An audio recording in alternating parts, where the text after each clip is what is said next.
We have got to talk about the surprise crypto sector that seems to be the only one right now that is showing true signs of health and vitality among its altcoins. This one, for example, is up over 100% in the last 30 days. This one's at 129% over the course of the last month. And this one here is up over 300% in the last quarter. This is privacy, which is just absolutely on fire right now, especially if you contrast it against the rest of the crypto market. And the thing is, for years, a few years now at least, the privacy side of cryptocurrency has kind of been on the back burner. It's lost a little bit of that attention. It's faded a little bit out of the spotlight. But this sudden pump that we're seeing is undeniable. It's kind of just a question of analyzing it now and understanding whether or not we think it's going to continue. So why now exactly? Why is privacy waking up at this specific moment?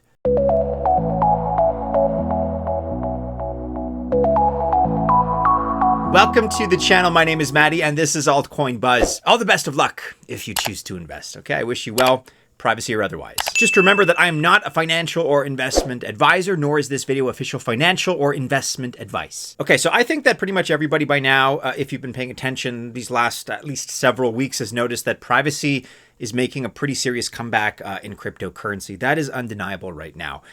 Now, as far as the interpretations, what do you attribute that to? There are probably some different opinions out there. I would say the main reason is that the surrounding environment has itself changed. If we look at the last year, for example, governments have increased surveillance, regulatory pressures, and I don't want to pick on any particular country, but as a phenomenon overall, that's been the case in a lot of different nations. This includes things like new KYC, know your customer, and AML proposals, anti-money laundering. I'll give a couple examples here with specific areas, the United States and member states of the EU. Centralized exchanges have tightened identity verification as a result. I'm sure you've seen different protocols, different rules go into effect. Just Binance here, for instance, they rolled out a mandatory KYC between 2021 and 2023. And then in addition, of course, we also saw things like sanctions in the case for mixers like Tornado Cash. That was in the United States by the US Treasury in 2022. Meanwhile, you can trace almost all on-chain transactions. Chainalysis, which is a blockchain analytics firm, they showed this in their 2023 transparency report. There's a lot of digital forensics and tools that are available if you're, sufficiently motivated. And that just means that decentralization is not equivalent to privacy. I think a lot of people thought it was equivalent for a long time, but that is not the case. And more people are realizing that that is not the case. And so this realization in a real sense is driving renewed demand for privacy technology. And this comes at the same time as, like I mentioned, digital surveillance is increasing as a trend overall.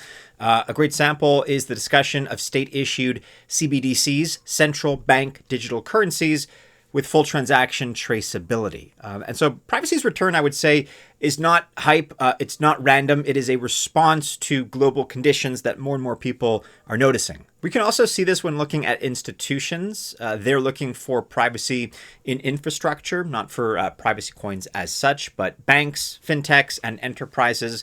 They want specifically confidential transactions for clients, also selective disclosure.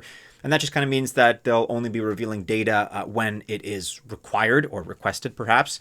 Auditability, under regulation, stuff like that is very, very important. These are the bullet points that they're looking for. They see full anonymity coins as regulatory liabilities. So institutions avoid holding privacy coins directly.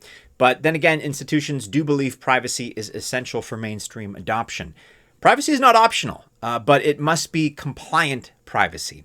And so that means there's a shift happening right now. Surveillance risk is changing minds. And as CBDC development expands, institutions are just recognizing the fact that, for example, total transactional transparency is not acceptable to users. And there's a need to standardize privacy. It should not be optional. And this is not the easiest problem to solve either. Privacy coins are still considered liabilities as well. However, the demand for there is increasing. We were actually pretty good about this trend and identifying it earlier on in its earlier stages. And you can check out this video here in which I reference and recommend 3 privacy coins in particular. I published this one 3 weeks ago. But let's fast forward to today and consider which privacy coins are currently pumping right now. And we'll begin with Zcash, ticker ZEC. This was launched back in 2016 and is in fact a Bitcoin fork. It offers you kind of an extra option besides transparency transactions like BTC. This extra option is to use shielded or private transactions. It uses a dual address system, which allows you to choose whether a transaction is transparent or shielded. And it's actually one of the very few privacy-focused coins that offer this option. Zcash uses, of course, zero knowledge or ZK proofs. If you remember what these are, it's just a cryptographic method to prove something without revealing important information within. So for example, you can prove that you are over 18 to access a service without revealing your birthday. Simple example, but that's kind of the idea. And in the case of Zcash specifically, they use ZK snarks. This is a zero knowledge, succinct, non-interactive argument of knowledge. And you can use this to prove a transaction is valid without revealing the sender, the receiver, or the amount. Zcash's price development is tied to narrative rotation and supply dynamics. Just like Bitcoin, Zcash only has 21 million ZEC. And it also has a Bitcoin-like halving schedule. The most recent halving occurred in November of 2024. That was a year ago, cutting the block reward. And the main factor, though, I would say, is a renewed market focus on privacy, as described above. Obviously, Zcash is not the same size as Bitcoin, so there is a scarcity element that comes into play with its halving schedule. But it's not all that similar to Bitcoin. Certainly the price performance, rather than being in response to that halving schedule, is much more in response to that renewed interest collectively that we're seeing in privacy right now. So just check out some of these numbers here. Zcash, as I record, is at $612 even, up over 1,400% in these last 3 months, and actually up a little bit less in the last year, but still up 1,200% in the last year. So doing very well. Look, this is obviously in response to something that is serious. This is over a 10x, but actually it's still over 80% away from its all-time high. That is a 9-year-old all-time high of $3,191. This Altcoin Buzz Spotlight video is sponsored by Walrus Protocol, which has the fastest solution for data storage on the market today, and it's from the team behind Sui. Their token and airdrop were a huge success. Walrus is already a top 150 coin. In fact, it's so resilient that even with only a few nodes operating, your data availability will never be affected. Walrus continued operating as usual in late October, even when Amazon Web Services had its huge outage all across the web. And this is especially important for AI models and their data sets. Decentralized AI solutions are important to many of us in the industry, and I'm sure many of you as well, because the last thing that we want to see is giving up our data for free again, like we did with Web2 social media companies. But AI models are big, huge databases that need training on one end and then specialized, limited access on the consumer end. Walrus was built exactly for this. Its specialty in large pieces of unstructured data means storing models to train to your liking on your private data is easier and cheaper than ever before. And Seal helps you control who accesses it. That means you can use Walrus to create an AI app to sell to others with the exact user permissions and controls that you need. And your app will not go down just because Amazon or some other cloud provider does. So try Walrus today, whether you need it to store an NFT or an entire AI model. You get the same smooth, fast, and cheap storage service. Follow Walrus on X for more updates. All right, next up here, and a project that, honestly, I can't remember the last time was discussed on this channel, is Dash, to its credit, D-A-S-H, which is also a fork from Bitcoin, just like Zcash that we covered a moment ago. The difference here is that Dash did this back in 2014. Dash is designed to function specifically as fast digital cash with low-fee payments, and it also offers optional privacy features while using a two-tier network. So miners secure the chain, while masternodes enable features like instant settlement and mixing. And its optional privacy comes through a CoinJoin style mixing feature. This used to go by the name of Private Send. However, it is not encryption and does not hide the blockchain. Instead, it simply mixes coins among all its users through those masternodes. And as a result, transactions become harder to trace. So let me clarify this. As I understand it, at least, it combines inputs from various users into a single large collaborative transaction. And then effectively, you cannot determine which input belongs to which output.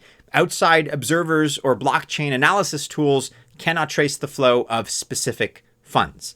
And like Zcash, Dash is pumping right now because the privacy narrative is definitely resurging. Liquidity has clearly rotated back into older payment-based coins. And the recent technical breakouts have triggered momentum. There's also a pretty big overhaul on Dash's confidential payments that's in the pipeline. And so the current price of Dash, again, DASH, as I record, is $79.46. That's up over 240% in the last quarter.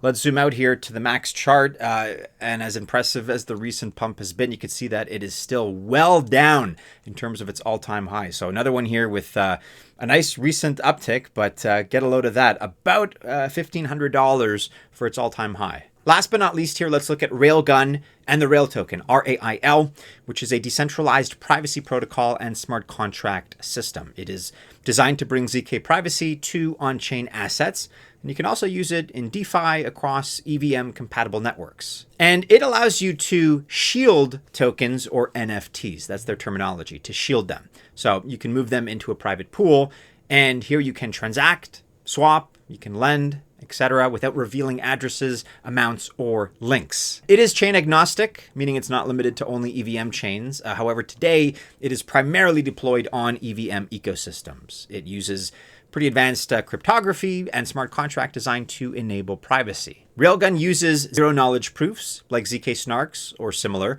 and this allows verification of ownership or transaction validity, again, without revealing the details. And at a top level, this is how shielding works. So a user sends tokens to a so-called shielded pool, just a private address, via a smart contract. Okay, then once inside, balances, transactions, and addresses are encrypted and obfuscated. The system supports complex DeFi interactions, so think of swaps, various assets, or automatic mixing. Basically, the more usage, the more noise in the pool, which in turn increases anonymity. Vitalik Buterin actually endorsed Railgun, which helped. That would probably help any project, which in combination with the recent privacy boom has been very good for RAIL. And the current price of Rail, as I record, is $4.34. That's up over 300% in the last quarter. And we're sort of just off of recent all-time highs of $5.66.